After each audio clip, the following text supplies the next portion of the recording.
when it comes to our client support, if someone has a question, of course he or she expects that to get an answer, maybe not immediately, but in some short time.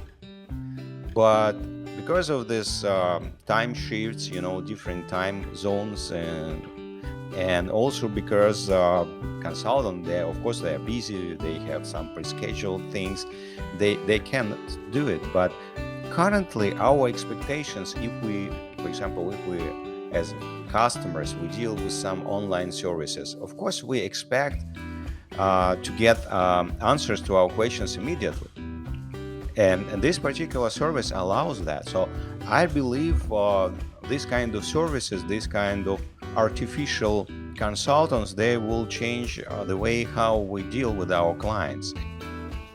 Welcome back to another episode of the We Live to Build podcast. I'm here today with Oleksandr Vysotsky. Hopefully, I didn't butcher your name. He is the founder and CEO of Vysotsky Inc., a firm that helps business owners to build management systems and run efficient strategies. They have over 250 full-time employees in branches across the US, Taiwan, and Ukraine, and have worked with over 1,000 companies since 2008. I originally heard about Oleksandr when I was publishing on Helper Reporter, asking to talk with entrepreneurs who are interested in or are implementing AI in their businesses right now. What I found really interesting about his situation is that he has found some tools that have allowed him to not only clone his voice, but also create a digital avatar of himself so that he can have a chatbot that allows people to ask him questions and to create content that he can put on social media. It's very interesting. So we'll be talking about leaders and the digitalization of their knowledge and their experience and creation of content, among other things. So thank you for taking the time to talk with me. I appreciate it. Why don't you tell everyone a little bit more about yourself, and then we'll go from there. It's really good to be here, and I was born in Russia, in Siberia. I'm a Ukrainian citizen. I moved to the United States 7 years ago to open my New York branch, and it was the right move. And I really love this country, these people, and this entrepreneurial spirit. Now we have dozens of clients in the United States, and about two and more hundreds are in all other countries in the world, more than 50 countries. How did you get involved in this? Initially, I I ran manufacturing companies back in Ukraine. There were three manufacturing companies. I founded them. I grew them to some certain point, and I was pretty lucky. Before the crisis of 2007, I sold them, and because I just realized one thing, that in all my businesses, I did some consulting work. I was a consultant because how I created these manufacturing companies, I just approached people who had my partners who had ideas. They were deeply involved in this some manufacturing process, but they were not and successful managers. They didn't know how to deal with marketing and sales. They didn't know how to organize people, and and I just approached them, and I became a partner for them, and I built the businesses. So and at some certain point, I just realized that I can start the mass production of the same service. I don't need to become a partner to someone. I just can help people with my experience and knowledge. And I started Vysotsky Incorporated in Ukraine in 2008. And since then, we already have done more than 1,000 consulting projects around the world. And I found out that my approach, my program, pretty efficient. So this is why it's popular even in the United States. That must have been, I guess, in your head, a year after you sold those manufacturing companies, like, wow, I can't believe I sold them with that kind of timing, that now the world's kind of falling apart. And, imagine what you would have been stuck with if you had kept with it. Yeah, absolutely. I would be trapped.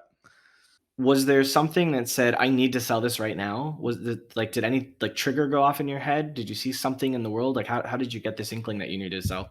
So I was lucky because their manufacturing company were located in Europe, And you know, there is some particular delay between things which happen in the United States and when it comes to this real estate or nightmare, this crisis, it started in the United States. In months, it came to Europe, Western Europe, and only in months it came to Eastern Europe. So, and most of the people, they don't care about what happens in the United States, and they think, okay, just one country in the world. They don't realize that this country is their country, and it influences all the world. And I just knew it. I understand it, and so I just knew that what happens in the United States, and I realized, okay, it's not a challenge really to predict that in probably 6 7 months, and it will come to us, and so I was fast enough. When did you start playing with AI? One of my challenges is how to create training content in Spanish, Chinese, English, Russian, and some other languages, because it's coverage. It's important for my business. And so I believe it was probably 1 or 2 years ago when we started to look at different tools which help to generate voice, to clone my voice, or to generate something meaningful. And so this is the first time when we started to look at. And also almost at the same time, about a year ago, 2 years ago, um, the first like video generation tools appeared, lip syncing something, but it was awful. Just, it's really weird when you take, for example, short video in English, and you try to synchronize lips in Chinese. It looks just awful. But anyway, it was first tries 2 years ago. And yes, since 2 years ago, we started to look at this. Despite how awful the syncing is, China tries really hard to do it anyways. They actually have a history of making movies in Hong Kong where they use Cantonese, and then you bring it into the mainland and they dub it in Chinese, in Mandarin, and it looks awful.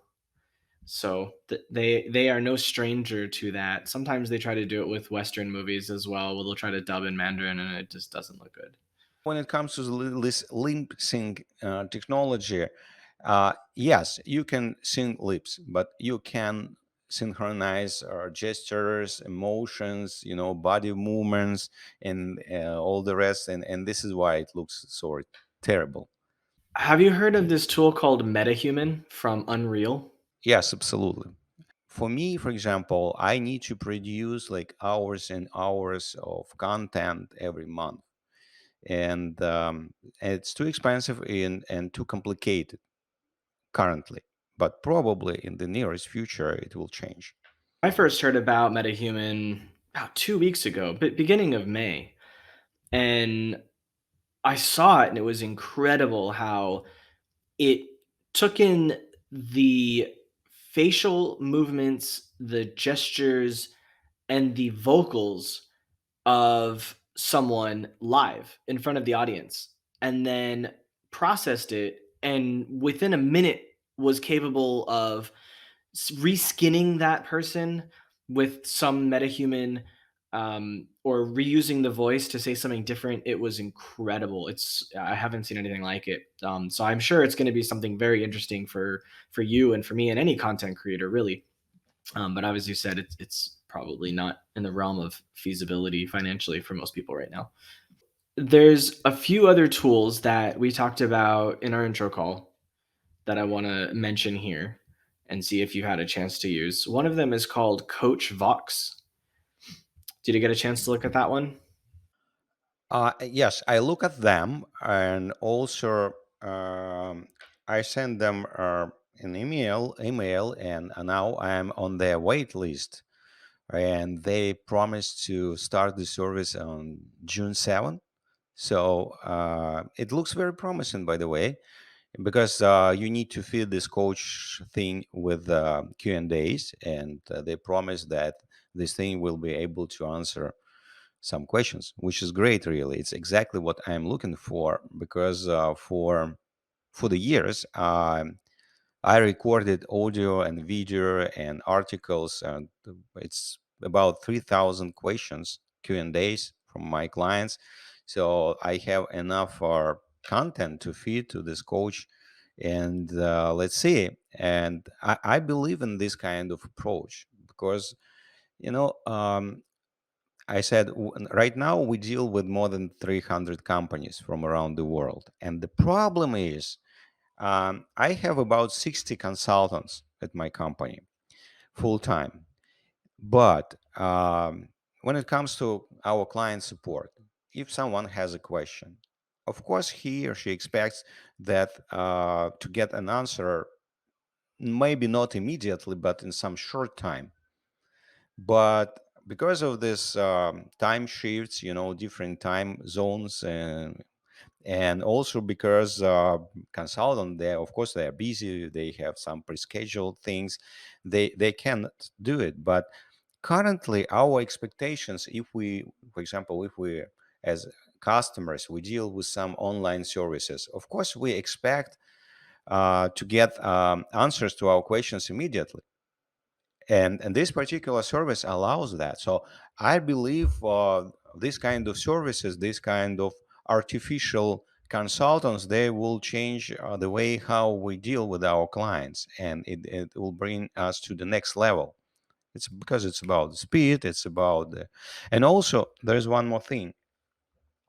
I teach a lot of consultants, and what I see, unfortunately, or fortunately, they are human beings, so, and they're creative, so they want to add, sometimes they just want to add something personal, something smart. They think it's smart, but and unfortunately sometimes they just misguide our clients, because there are some very simple particular answers to our clients questions. But if we deal with human beings, we all are creative, and we want to enhance, we want to add something new. So, and I believe in this case, when it comes to some simple questions, this artificial intelligence thing will be much more efficient. I agree. So I want to just kind of briefly go through what Coach Fox is for people. Maybe I'll have it on the screen during the when I'm talking about it, because I am trying to make my episodes more engaging. So basically, with Coach Fox, you are supposed to train it on your content, and then it gets to know your tone, your style, your vocabulary, and as well as the hard data, the questions that you might have answers to, things like that. And then it kind of builds up like a chat bot for people to then ask you questions. So it's really good potentially for, as you said, dealing with clients, but also you can use it internally with your employees. However, there are other tools that can be used to work with your employees, knowledge based tools. One of them is called Pragma, Pragma. I'll have the links for all of these in the show notes. Um, One of them is taskwise.ai. I saw that one yesterday as well. I haven't really had a chance to go through all of them, but I am spending so much time learning about all the different tools that are related to business because I want to be able to share them, not only with the guests, but also with the audience. And I plan on making additional content related to that. So right now with Coach Vox, they have this like do it yourself plan, which is $99 a month. And then they've got this $3,000 plan where they do it with you. Um, which one did you tell them you were interested in? I started with $99 per month because I want just to look at how it works. But if I see that it can help us, of course, I will buy this $3,000 plan, because they promise to teach us how to deal with this thing. One of the problems I have is I'm not terribly technical, and a lot of the things that I've found, around automation, integration, and AI are not intuitive for a non-technical person. And so, like if if you tell me, oh, you can train your AI, my brain goes, help, right? Because I'm like, oh yeah, I have to train it. How am I supposed to train it? Now, I have seen some AI tools where you literally just copy and paste like a YouTube URL and it'll ingest everything and then it'll make a bot for you. But the problem I found with some of those tools, and there's a lot of tools like that, is that you can't train it in case it ingests information and doesn't get it correct. And sometimes it doesn't get it correct. Have you tried any tools like that? Ones that you've had problems with, or ones that just weren't intuitive for you? Oh my God.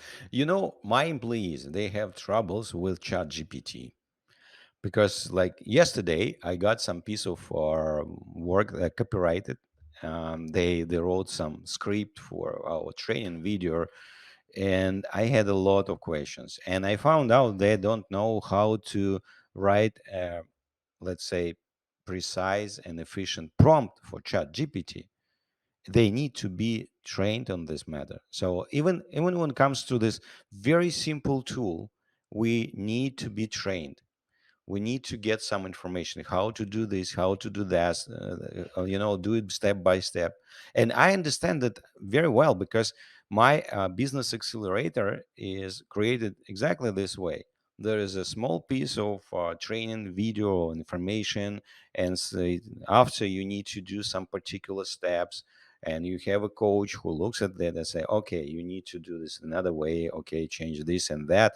You get the result and you get another piece of information, and etc. So, and of course we need some training materials. And by the way, about this service, I really appreciate the approach because currently it's not enough just to give people a piece of software or some kind of service. You also need to teach them how to use it because every tool we use became pretty complicated.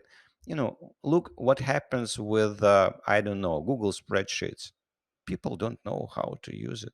Probably 1% of all the users, they use formulas and little bit more complicated stuff instead of just putting text into this cells. So you were saying you liked how CoachVox was offering this additional service because you wanted to be trained in how to use it. Cool. Yeah, I saw it and I thought it was very interesting. There's another one that I saw that it's called Wisdom AI. I went through that because I just on their page I found one familiar face, and I tried to communicate to this person because I know him. He is a huge influencer and he's an expert when it comes to marketing, digital marketing funnels. Russell Brunson. Oh my God. I really respect this guy, and so I choose this Russell Brunson thing, and I started to ask questions about funnels, of course, because I know this guy. He is the best, probably expert in the world when it comes to funnels and challenges as a part of the funnel, digital marketing funnel. And but unfortunately, answers were absolutely stupid and irrelevant. And this is why I skipped this service. I don't know how it works. I didn't dig deeper. Probably I did something wrong, but I wasn't impressed by the answers. Even I know this guy, even I know his area of expertise, and I asked the question which really correspond to his area of expertise. How did you think of the experience though? Is it a tool that you would want to be a provider for? Do you think there's value in anyone from the audience to build a profile here and build a chatbot on this application? I don't know. Probably it was just a bad experience. Probably I needed to try something else, someone else, just to talk to. But for me, I didn't find that the service is workable solution. So That's fair. I haven't had a chance to go deep into Wisdom AI yet myself. I've spent a little bit more time on CoachVox. I do need to spend more time on it just because I think it could be quite valuable. I want to talk a little bit more about what you're currently using to create your content and automate your chat knowledge base for your employees and your team and your clients. So tell me a little bit more about that application stack. So the first one to deal with text is ChatGPT, of course. You know, everybody does that, so I don't want to talk about it anymore because there are a lot of information about that. Are you using 3.5 or 4? Yes, of course, we use four as first one. And you know, one interesting thing, most of the people don't know about that. Um, how I use it, for example, or how my employees they use it. For example, they can record, they can take a text in Russian or Chinese or some, other language, put it on ChatGPT and ask it to write a text in English for American born and raised people, and etc. and etc. So it translates it on the fly and creates this text. So it also, but it doesn't translate back, but it translates from foreign languages to English and does it pretty good, better than most of human translators. And so this is the first one. Second, we use 11 Labs, and we compared a lot of similar services for voice generation, because there are some basic services like Google, Amazon, and everything. They all have this text to speech things, but 11 Labs creates really very very real sound. It sounds like a human being.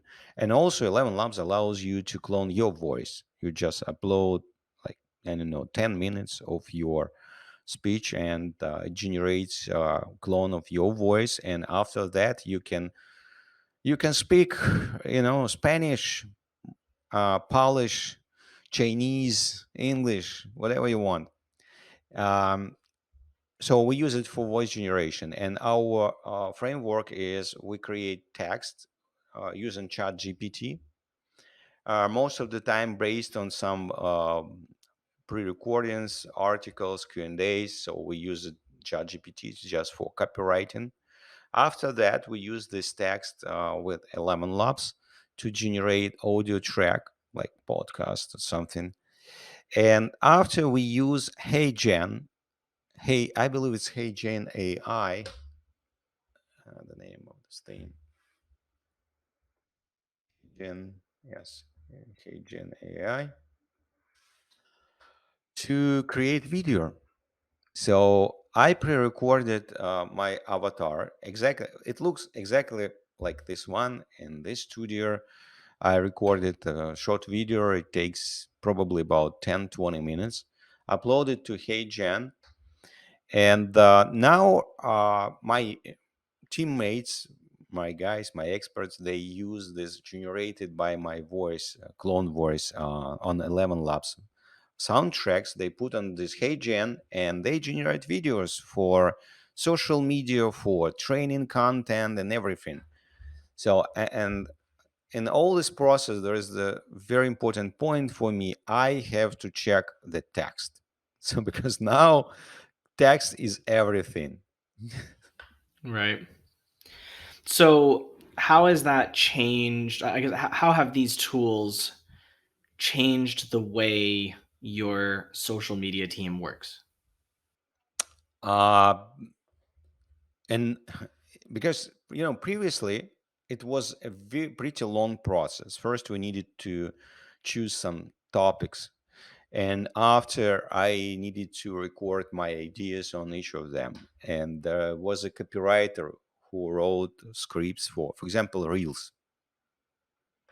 And after they send it to me and I record by the script some video, I send to post production cut it into pieces, and someone also uploads on my Instagram channel. Now everything is absolutely different.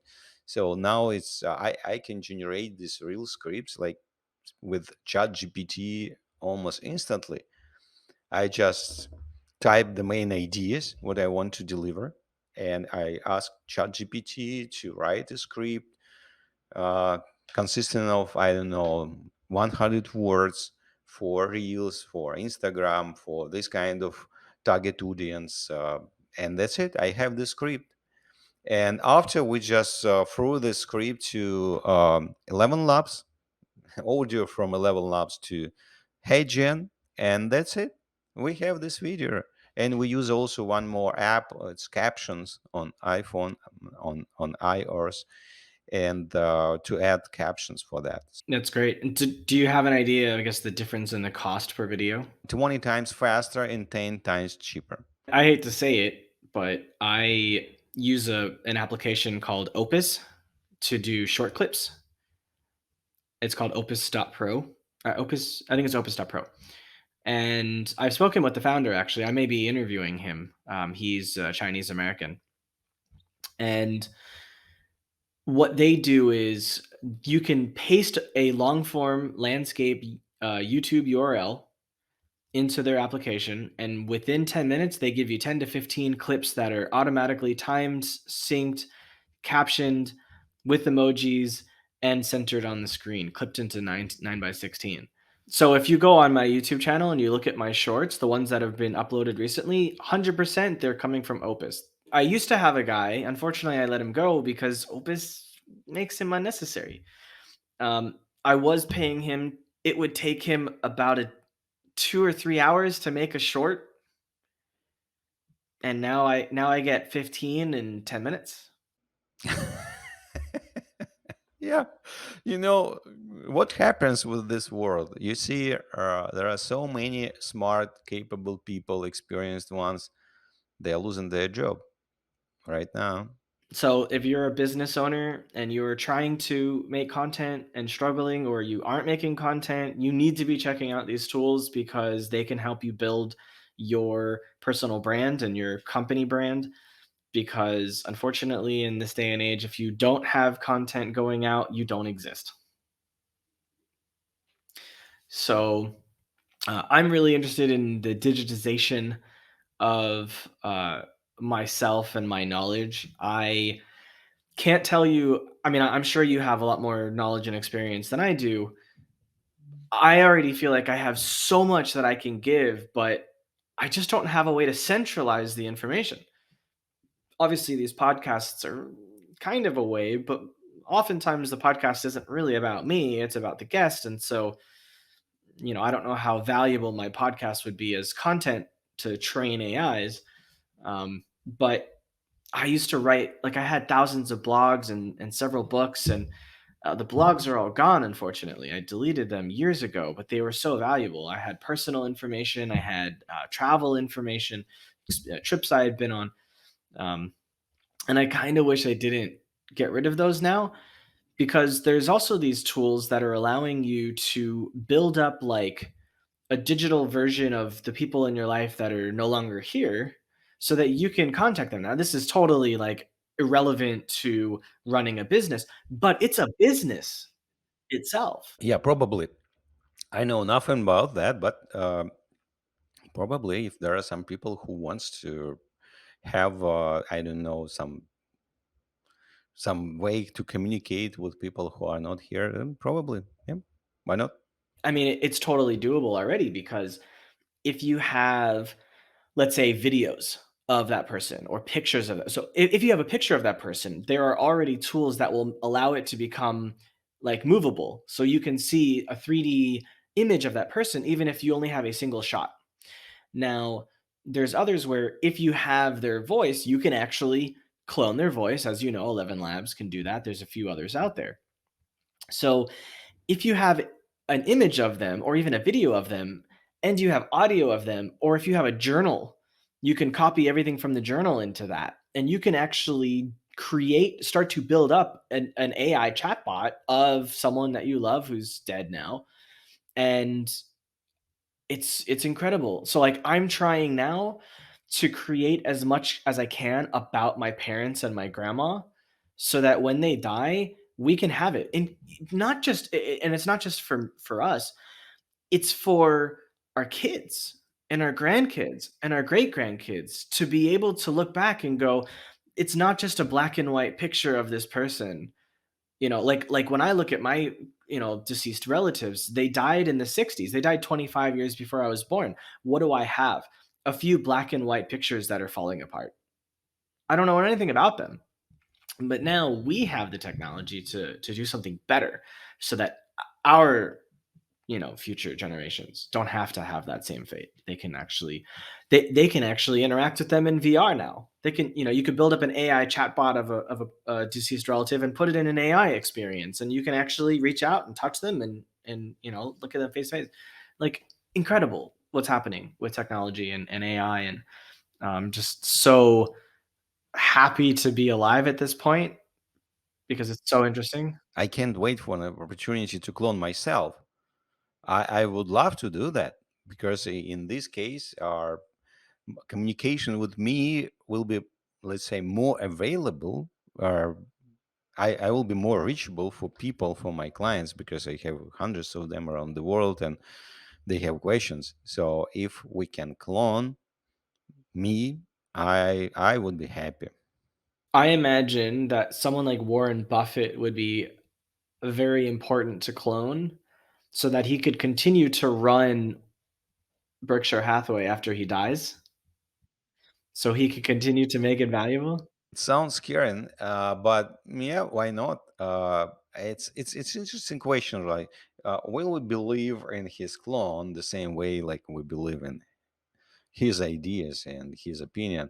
No, but it's interesting. It's kind of, because when it comes to entertainment, when it comes to art, it's one thing, but when it comes to decision making area, I don't know. Let's see. If it's exactly him, but he's not alive anymore, but he has all of the knowledge, all of the experience, all of the understanding and concepts, I don't see why not. What I see now, that at least current level of artificial intelligence, uh, it allows you to deal with, let's say, pre-existing things like Q&As or something. But when it comes to new ideas, when it comes to hard decisions, and also it's very interesting because this, when it comes to Chat GPT, I was communicating with ChatGPT about some business situations, and what I found out, that ChatGPT tries to avoid our this is some particular decisions. For example, when it comes to management, sometimes you have to fire a person. It's normal, because there are different reasons for that. For example, you don't have enough money to pay, or some of your previous strategy doesn't work anymore, or there are some reasons just to fire people, which is, it's just part of our life. It's part of the cycle working with someone. We hire them, we deal with them, and finally they leave our company or we fire them. So it doesn't matter how we call it. I know, but when you deal with ChatGPT and through him, these kind of situations, it tries to avoid firing as much as it can. It's impossible, almost impossible to make him, type something like, "Okay, you have to fire this person," and I believe it happens because they have some, let's say, hidden internal rules to avoid some bad things, let's say, which is really makes their decisions um, less efficient, because if they have these very strong boundaries, don't touch this, don't touch that, they limit their ability to make right decisions, because sometimes to win you have to go pretty close, to this border. You have to be on the edge, or close to the edge, to make, and the same thing when it comes to finance, money, investments. I don't know how it will work, because this internal sensors, internal, editors, who limits the ability to make decisions. I don't know how it will work. Yeah, I think there's ways to break ChatGPT out of those boundaries. I When I did it, I successfully jailbroke it once, and it never worked again after that. And when I did, I was trying to get it to talk to me about JFK's assassination, and it still didn't really want to talk about it. But I tried. And there's another AI I found recently that I may actually do a video about, just it by myself, without a guest, called Pi. And it was co-founded by Reid Hoffman last year. And they've recently launched their beta, and it's, I guess, free to use at the moment, but it's designed to be a personal assistant slash therapist. And it has an extremely human like kind of experience when you communicate with it. So it's very, very different from ChatGPT because it wants to constantly ask you questions. When it comes to my professional area, there are two modes how we deal with our clients. The first one is coaching, and the second one is consulting. So there are two different ways, because when it comes to coaching mode, you ask questions, and by changing these questions you help your client to find the way to find the right decision. But when it comes to consulting, you teach them and you give them some advice. But I just wanted to notice that when it comes to coaching, I see an amazing, like, bright future for AI models, and you just notice that. ChatGPT doesn't ask you questions.